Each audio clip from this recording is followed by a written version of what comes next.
안녕하세요. 저는 경기도에서 거주 중인 33살 먹은 주부입니다. 32살 때 시집와서 남편이랑 분가해서 살았고요. 어느 날 남편이 어머님께서 돌아가시고 혼자 계신 아버님을 저희가 모시는 게 어떻겠냐고 갑자기 이야기를 하더군요. 어느 누가 갑자기 저런 말을 하는데 좋다고 할 수 있겠어요. 그 일로 남편이랑 많이 싸웠어요. 위에 형님도 있으신데 왜 우리가 모시냐고.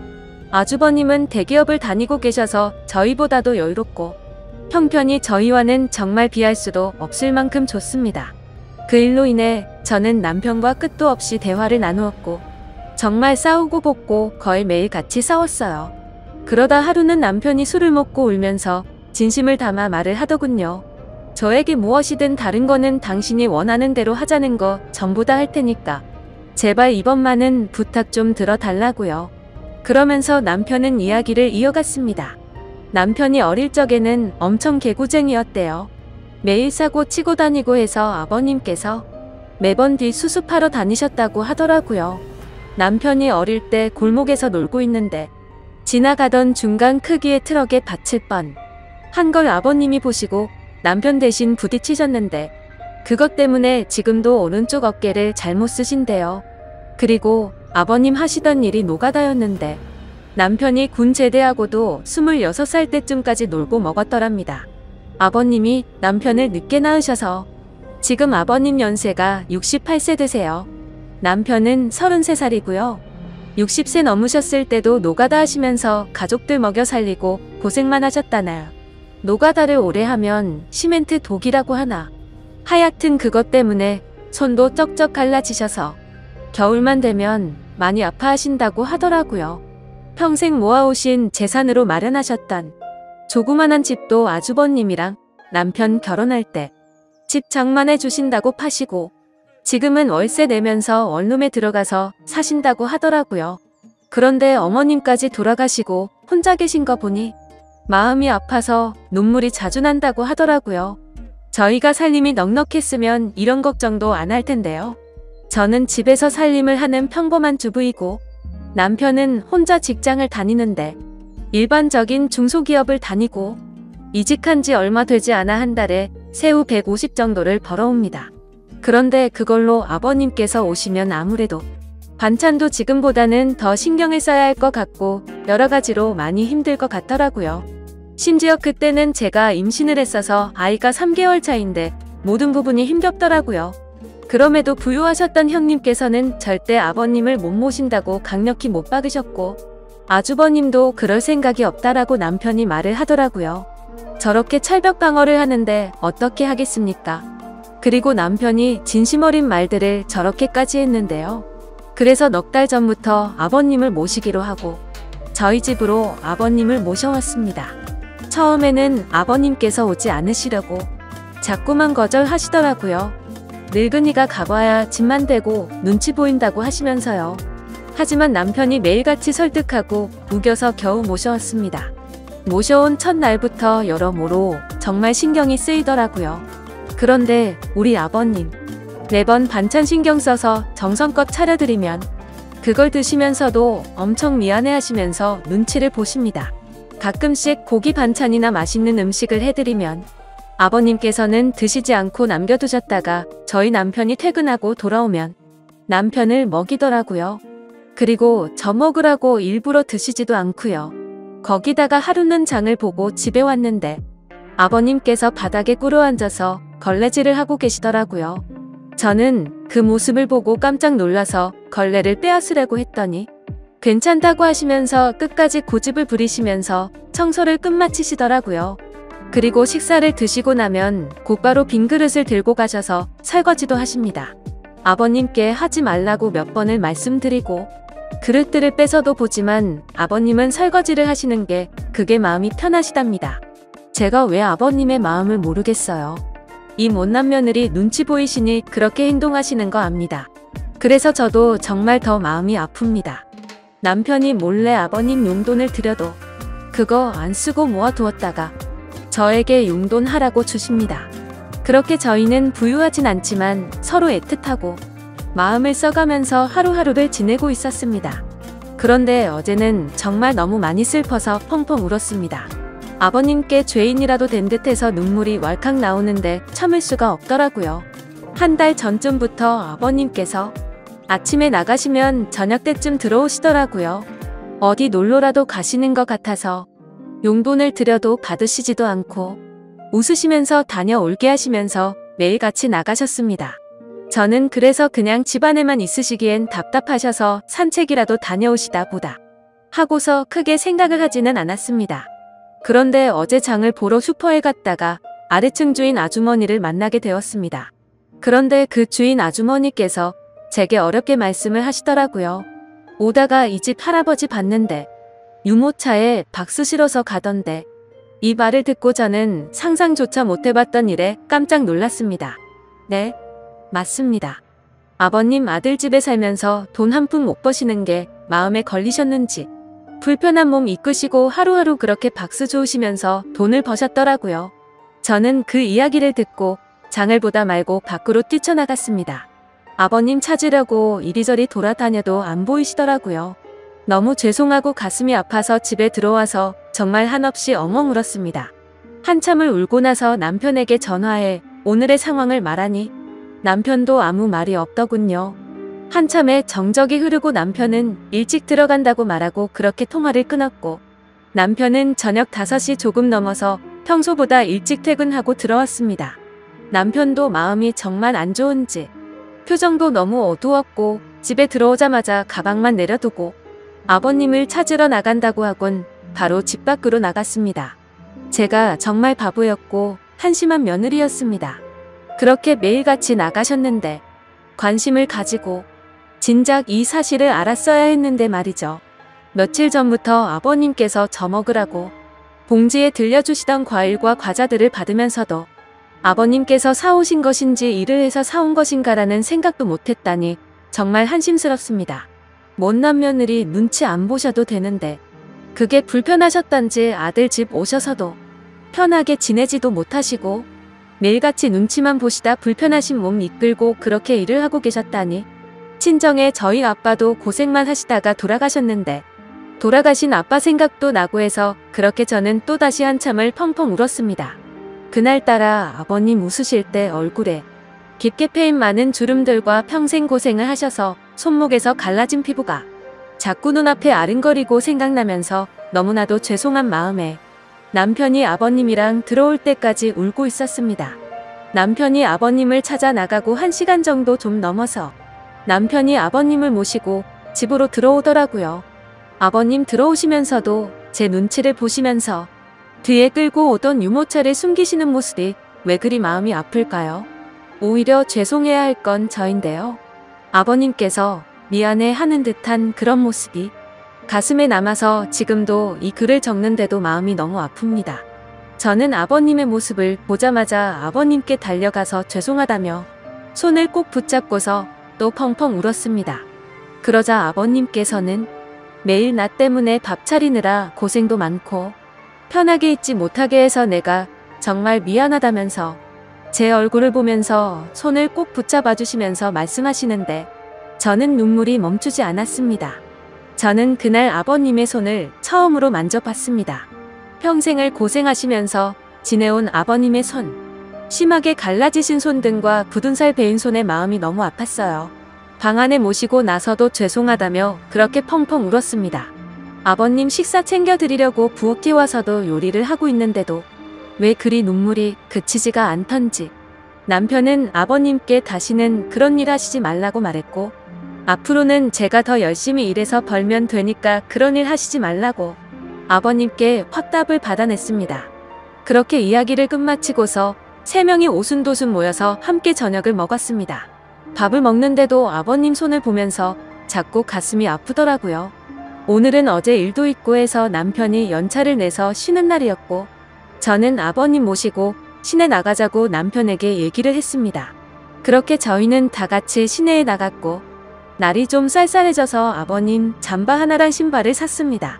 한사코 괜찮다고 하시던 아버님께 제가 말씀을 드렸습니다. 자꾸 그러시면 제가 아버님 눈치 보여서 힘들어요.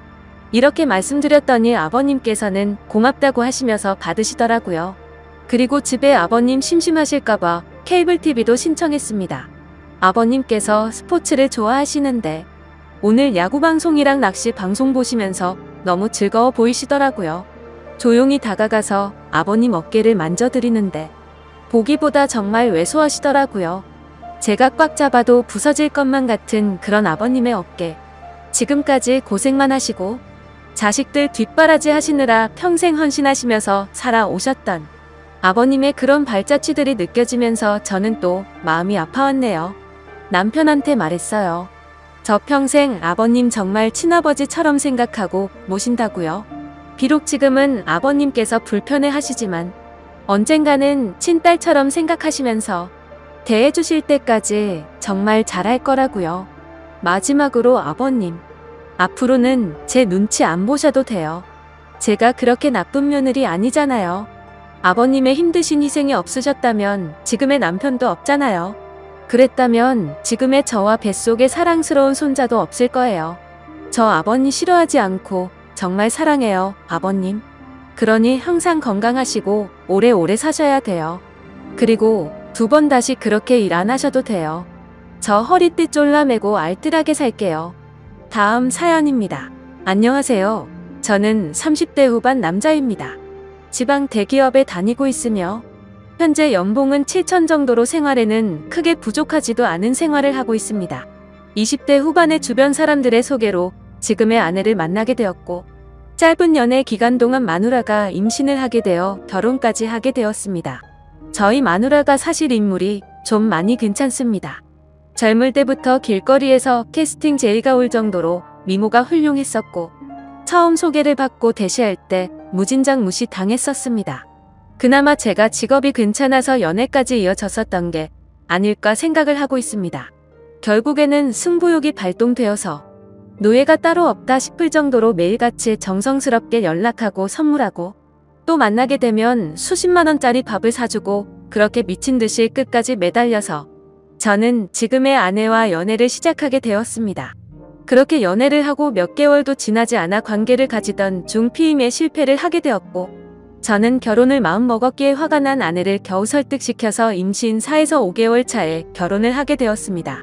생각은 했지만 결혼 이후의 부부관계가 참 순탄치가 않았습니다.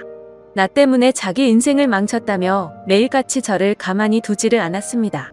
가끔씩은 술을 마시고 폭력도 행사했습니다. 여자가 때린다고 얼마나 아프겠냐마는 그래도 저는 자존감이 너무 낮아졌습니다.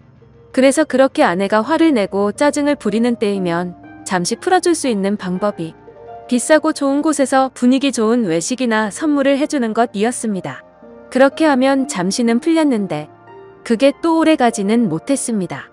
그렇게 저는 호구 같은 생활을 이어나가고 있었고 결혼을 한 뒤 아이를 낳고 나서부터는 아내와의 잠자리가 소홀해지기 시작했습니다. 아내는 이런저런 이유를 대더라고요. 아이 때문에 못한다. 살 빼오면 해준다. 피임 안 하면 안 된다. 결국 저는 결혼을 하고 나서 아내와의 관계를 이런저런 이유로 하지 못했습니다. 그래서 아내와 대화를 나누었고 고민 끝에 피임기구를 시술했습니다. 하지만 그렇게까지 했음에도 아내는 관계를 거부했습니다. 진짜 결혼 이후에 1년에 겨우 한두 번 할까 말까였습니다. 혼자서 해결하는 것도 하루 이틀이지. 제가 이렇게 무시받고 천대받으려고 결혼을 했고 스스로가 한심하기도 했습니다. 그렇다고 저는 아내를 두고 바람을 필 생각은 전혀 하지를 않았습니다.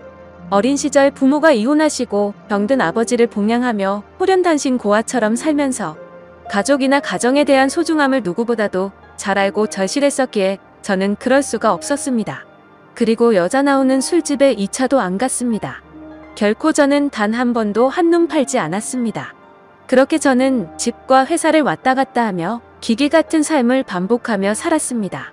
그러던 어느 날 아내가 대뜸 차가 낡았다며 차를 바꿔 달라는 겁니다. 그래서 아직 더 탈 수 있을 것 같고 집에서 살림하면서 지내는데 좋은 차가 필요 있냐며 다음에 차를 바꾸는 게 어떻겠냐고 이야기를 했습니다. 그랬더니 이런저런 트집을 잡으면서 아주 그냥 마음먹고 그러는지 몇 날 며칠을 저를 못살게 하는 겁니다. 그렇게 며칠이 지났고 남자들에게도 뭔가의 촉이라고 할까요? 냉랭한 기류가 흐를 때 갑자기 쎄한 느낌이 들었습니다. 저는 뭔가 찜찜한 마음에 아내의 휴대폰을 몰래 훔쳐보게 되었습니다. 휴대폰에는 낯선 남자와 나눈 대화가 있었습니다. 정말 그걸 보는 순간 피가 역류하는 기분이 들더군요. 나에게는 전혀 해주지 않았던 말들, 그 다정한 말들, 남편이 들어야 했던 말들을 다른 남자와 나누고 있었습니다. 그래서 거실 밖으로 나와 일단 마음을 가다듬고 아내에게 물어봤습니다. 내가 아내의 휴대폰을 들이밀면서 이 남자 누구냐고 물었습니다. 처음에는 발뺌을 하려고 하는지 횡설수설하다가 증거를 들이대고 있으니 그냥 만나는 남자라고 자백을 했습니다. 정말 그 말을 듣는 순간 망치로 머리를 맞은 기분이 들었고 손이 덜덜 떨리더라고요. 제가 다시 물었습니다. 그러니까 그게 누구냐고? 그러자 아내는 저의 절친인 친구의 이름을 말하더군요. 정말 믿어지지 않았고 도저히 현실인지 꿈인지 구분이 안 갈 정도로 큰 충격을 받게 되었습니다. 그래서 지금 내 친구와 바람핀 거 맞냐?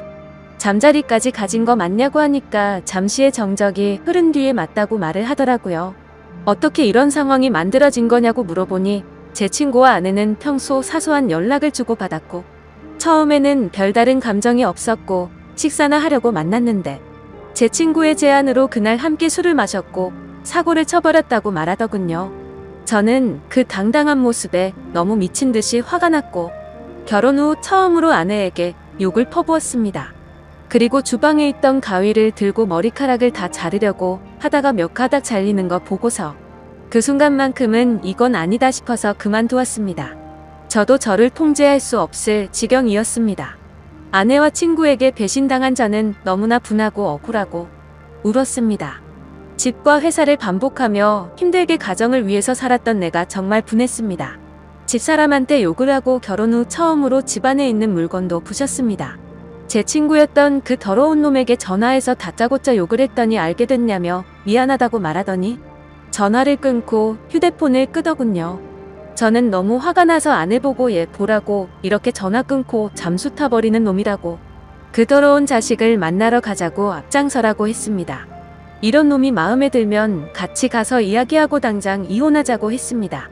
그랬더니 집사람은 결혼 후 처음으로 저한테 미안하다라는 말을 합니다.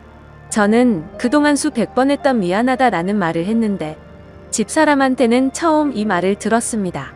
그 흔한 미안하다라는 말을 왜 바람핀 것 때문에 들어야 될지 몰랐습니다. 휴대폰을 떼서서 다시 봤습니다. 그 사이 전화 목록 메시지 내용 카톡 등등 전부 다 지워버렸더군요. 저는 도저히 집에 있다가는 큰 사고를 칠 것 같아서 일단 집을 나갔고 당장 한때는 절친이었던 친구네 회사로 찾아갔습니다. 그때까지도 그놈은 휴대폰을 꺼놓고 있더군요. 그놈의 회사 로비에 도착하자마자 이름을 외치면서 소리를 질렀습니다. 그러자 경비를 보시던 분들이 뛰어오더니 무슨 일이냐며 침착하라고 저를 타이르더라고요. 저는 그놈의 이름을 말하면서 당장 내 앞으로 데리고 오라고, 안 그러면 이 회사 다 엎어버리겠다고 말했습니다. 그러자 로비에서 친구에게 연락을 했고 한참이 지나서야 쭈뼛쭈뼛 내려오더라고요. 제 친구 대학 시절 만나게 돼서 알게 됐는데 정말 둘도 없는 친구라고 생각했었습니다. 외모도 준수하고 여자들에게 항상 인기가 많았던 친구였습니다.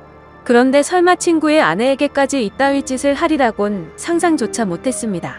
저는 그놈의 얼굴을 보자마자 주먹을 날려버렸습니다. 사람들이 깜짝 놀라서 말리려고 달려왔고 그놈은 그냥 친구랑 문제가 있다면서 괜찮다면서 저를 데리고 휴게실로 데리고 가더군요.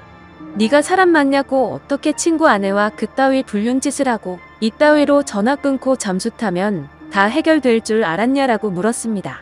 그러자 그놈은 정말 죽을 만큼 힘들었고 자신도 자신의 마음이 통제가 안 되었다고 무릎을 꿇고 빌더라고요. 본인도 처음에는 그런 감정이 없었는데 술김에 사고를 쳤고 그때부터 자신의 감정이 컨트롤이 되지 않았다고요. 그래서 저는 이 재수씨도 이 사실 아냐고 물었고 제발 한 번만 비밀로 해달라고 말하더군요. 정말 어처구니가 없지 않습니까? 친구 아내를 데리고 그딴 짓을 한 놈이 자신의 가정은 지키고 싶었나 봅니다. 전 그 자리에서 그놈 아내에게 전화해서 이 사실을 다 말해줬고 앞으로 평생 내 눈에 띄지 말라고 말하고 인연을 끊어버렸습니다. 그렇게 하고 집에 들어오니 저녁이 다 되어 있더군요. 근데 집사람이 갑자기 돌변을 했더군요. 그 사람 회사까지 찾아갔냐며. 그냥 그 친구와의 관계도 다 끝났다면서 갑자기 또 큰 소리를 칩니다. 너 이거 하나 때문에 앞으로 내 위에 서려고 하지 마라. 딱 이런 자세로 저에게 그대로 이야기했습니다. 그러면서 당당하게 짐을 싸서 친정으로 가더군요. 몇 시간 후 장모님이 전화가 옵니다. 자기 딸이 왜 집으로 왔냐고 물어봅니다. 저는 엄마 없이 자라서 장모님을 어머님이라고 불렀고 정말 친어머니 못지않게 모시고 아끼면서 어머님을 모셨습니다. 저는 있었던 사실을 이야기했습니다. 그랬더니 장모님 첫 마디가 왜 휴대폰을 뒤져서 이 사단을 만드냐. 자네 친구도 문제다. 왜 그런 친구를 사귀어서 이런 상황을 만드냐 이렇게 말하더라고요. 꼭지가 돌았습니다. 정말 친어머니처럼 모셨고 그렇게 저를 아끼시던 분이 어떻게 이런 상황에 저런 말씀을 하실 수가 있을까 도저히 이해가 되지 않았습니다. 그러고 평소 다툼을 하면 항상 제 편을 들어주고 조언을 해주던 처형한테 전화를 했습니다. 혹시나 내 편일 줄 알고. 하지만 이미 소식을 들은 처형도 바람핀 건 잘못한 거 맞지만 제부도 머리카락을 자르려고 했다면서요. 바람핀 거랑 그런 행동은 따로 봐야 되는 거 아닌가요? 그리고 제부도 사회생활하면서 어디 가서 2차 하거나 바람핀 적 없어요. 라고 합니다.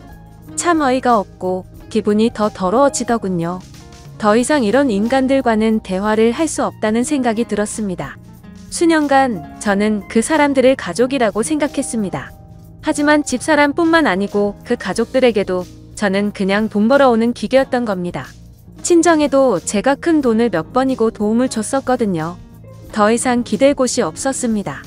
그날 저녁 아직 미취학인 둘째 아이가 엄마가 없다며 웁니다. 그 우는 모습을 보니 어릴 적 제가 생각이 났습니다. 아이는 엄마한테 전화해달라고 저를 보챘고 저는 어쩔 수 없이 전화를 해서 바꿔줬습니다. 다음 날부터 저는 현실을 직시하고 아이들을 챙기고 유치원 보내고 학교 보내고 정말 새벽부터 일어나서 분주히 움직였습니다. 둘째 머리 묶어주고 옷 입히고 하는데 너무 서툴러서 힘이 들더라고요. 그렇게 3일이 지나 장모님한테 전화가 와서는 집사람과 집에 온다는 것이었습니다. 퇴근 후 같이 앉아서 이야기를 했습니다. 장모님은 이미 상황은 벌어졌고 되돌릴 수 있는 방법은 없는데 어게 할 거냐고 제게 물었습니다.